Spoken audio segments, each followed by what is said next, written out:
Hello friends, welcome to pharmacy impact. तो इस video में हम बात करने वाले हैं रेजिग्नेशन लेटर के बारे में। क्या क्या लिखा रहता है पूरी डिटेल में आपको बताने वाला हूं। अपने खुद के ओरिजिनल रेजिग्नेशन लेटर में इस वीडियो में आपको दिखाने वाला हूं। ठीक है, तो जो बच्चे चैनल पर नए हैं तो चैनल को जरूर सब्सक्राइब कर लीजिएगा, क्योंकि ऐसी वीडियो में लेके आता रहता हूँ फार्मा एंड फार्मा वैकेंसी से रिलेटेड। तो चलिए वीडियो स्टार्ट करते हैं। तो सबसे पहले मैं आपको अपोलो फार्मेसी का रेजिग्नेशन लेटर दिखा देता हूँ। जब मैंने अपोलो फार्मेसी का दिया था तो क्या क्या लिखा रहता है, क्या डिटेल लिखी रहती है रेजिग्नेशन लेटर में, वो हम देखते हैं। तो देखिए, to the HR manager Apollo pharmacy limited Delhi, subject resignation letter. Sir ma'am, I would like to inform you that I am Sarvan employee I D this resigning from my designation pharmacist. Kindly relieve me on before 1 April 2022। Thank you for your support and the opportunity that you have provided me during last 1 year. तो मेरे को 1 साल हो चुका था Apollo pharmacy में as a pharmacist. I wish the company continue success in the future and hope to stay in touch. तो ये अपोलो फार्मेसी का रेजिग्नेशन लेटर था जो मैंने दिया था। तो यहाँ पे नाम, your sincerely name, employee ID, designation, sign, और देखिए स्टैम्प भी लगी हुई है अपोलो फार्मेसी की, जहाँ पे मैं वर्क करता था अपोलो फार्मेसी में। पूरा कंप्लीट एड्रेस लिखा हुआ है, आचार्य निकेतन, मयूर विहार फेस 1, और ये जो इंचार्ज है उसके साइन है। तो डेट यहाँ लिखी हुई है 28 तारीख 3रा महीना 2022 को ये मैंने रिज़ाइन लेटर दिया था अपोलो फार्मेसी से।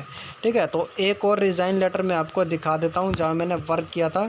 तो ये है एक और रिज़ाइन लेटर जो HLL life care limited company का। ये गवर्नमेंट कंपनी है, और एक कंपनी ये है T&M service consulting private limited. तो इस कंपनी के थ्रू में HLL में लिखा था। T&M सर्विस जो है ये थर्ड पार्टी कंपनी है। ठीक है, और HLL जो है ये लाइफ केयर लिमिटेड जो कंपनी है ये गवर्नमेंट कंपनी है। तो इसमें क्या लिखा था, देखिए, to the HR manager T&M service consulting private limited, HLL life care limited Delhi, subject resignation letter. Respected sir ma'am, I would like to inform you that I am Sarvan employee I did this resigning from my designation pharmacist. Kindly relieve me as per 15 days notice period from today.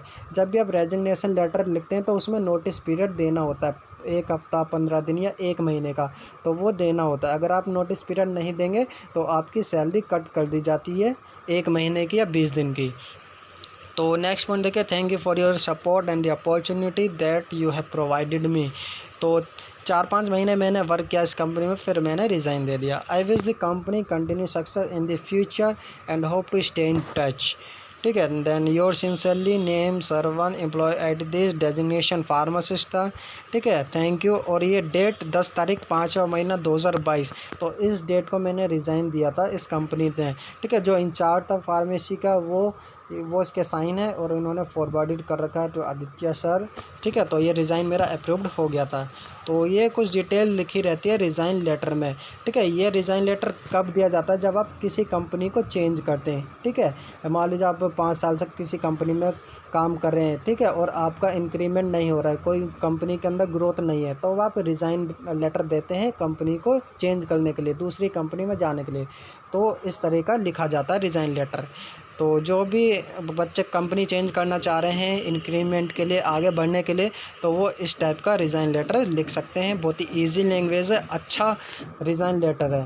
ठीक है, तो यही था इस video में जो मैंने आपको बताया। अगर वीडियो अच्छी लगी तो लाइक करें, शेयर करें, और ज़्यादा से ज़्यादा चैनल को सब्सक्राइब करें, क्योंकि ऐसी वीडियो में लेकर आता रहता हूँ फार्मा एंड फार्मा वैकेंसी से रिलेटेड।